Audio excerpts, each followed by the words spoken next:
Akhirnya, vaksin corona pun datang.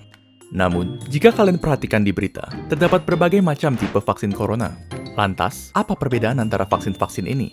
Apakah ada yang lebih manjur dari yang lain? Atau apakah semuanya sama saja? Untuk menjawab semua pertanyaan tersebut, mari kita simak dalam video ini. Untuk video ini, kami akan membahas 5 vaksin corona yang berbeda, yaitu vaksin dari Pfizer-BioNTech, Moderna, AstraZeneca Oxford, Sputnik V, dan tentunya yang pertama masuk ke Indonesia, Sinovac. Terdapat sejumlah perbedaan antara vaksin-vaksin corona ini. Perbedaan terbesar di antaranya adalah perbedaan berdasarkan cara kerjanya. Maka, untuk video ini, perbedaan itulah yang akan kita bahas. Namun, sebelum membahas perbedaan cara kerja vaksin, ada baiknya kita memahami terlebih dahulu bagaimana sebenarnya tubuh manusia melawan virus dan menciptakan kekebalan. Ketika virus atau apapun yang bersifat asing memasuki tubuh manusia, sistem imun kita akan menyerangnya.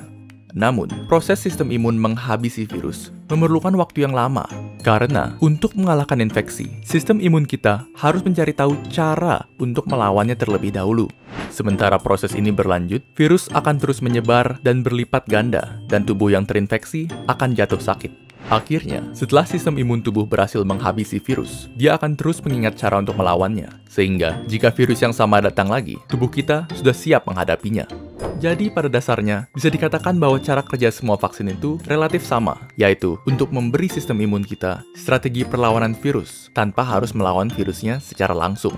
Meskipun demikian, cara menyampaikan strategi perlawanan tersebut berbeda-beda untuk tiap vaksin. Kita mulai dengan Sinovac, vaksin COVID-19 buatan Cina yang menggunakan metode inactivated virus atau virus yang dinonaktifkan.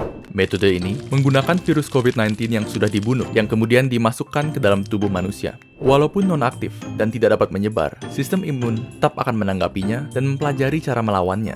Namun, respon dari sistem imun mungkin saja tidak seampuh jika melawan virus yang masih hidup. Oleh karena itu, tipe vaksin seperti ini memerlukan beberapa dosis supaya efektif.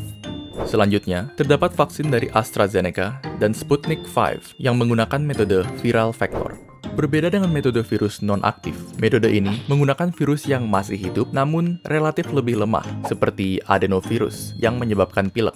Virus lemah tersebut kemudian digunakan sebagai tumpangan bagi materi genetik COVID-19 yang akan digunakan oleh sistem imun untuk menciptakan kekebalan tanpa harus mengekspos tubuh terhadap bahaya dari virus corona yang asli. Dan selanjutnya, metode yang paling banyak dibicarakan dan yang termutakhir di antara vaksin-vaksin yang ada, yaitu vaksin mRNA yang digunakan oleh Pfizer dan Moderna. Cara kerja vaksin ini lumayan keren, jadi dengarkan baik-baik. Di dalam COVID-19, terdapat suatu protein yang sangat penting. Protein ini digunakan oleh COVID untuk memasuki sel tubuh manusia dan membuatnya lebih mudah menular. Anggap saja ini sebagai senjata yang membuat COVID terlalu overpowered. Nah, logikanya adalah, jika kita dapat membuat tubuh kebal terhadap protein ini, maka tubuh akan kebal terhadap COVID-19 secara keseluruhan. Yang dilakukan oleh peneliti vaksin adalah mengambil bagian dari DNA COVID yang mengandung blueprint untuk protein ini, dan kemudian merubah blueprint tersebut menjadi instruksi bagi sel tubuh untuk membuat proteinnya. Instruksi ini dikenal sebagai mRNA, dan mRNA inilah vaksinnya.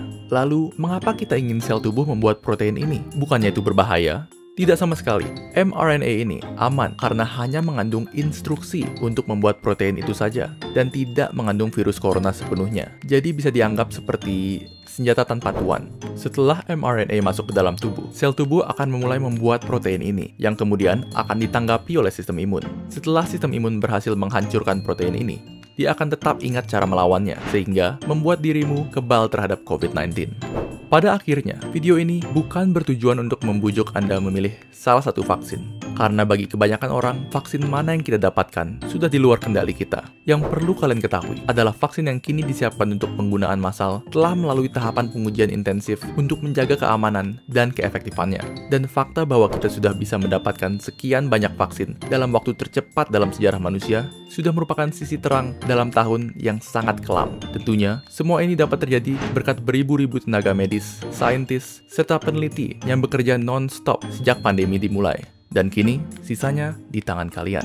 Sekian untuk video kali ini. Jika kalian dapat memilih, vaksin merek apa yang kalian gunakan? Tulis pilihan kalian serta alasannya di kolom komentar di bawah. Dan jangan lupa untuk like, share, dan subscribe supaya kalian tidak ketinggalan video-video baru kami. Jika ada topik yang kalian ingin kami bahas, kalian bisa tulis itu juga di kolom komentar. Semua link untuk sumber yang kami gunakan dalam video ini dapat kalian lihat di kolom deskripsi. Terima kasih telah menonton, dan sampai jumpa di video berikutnya.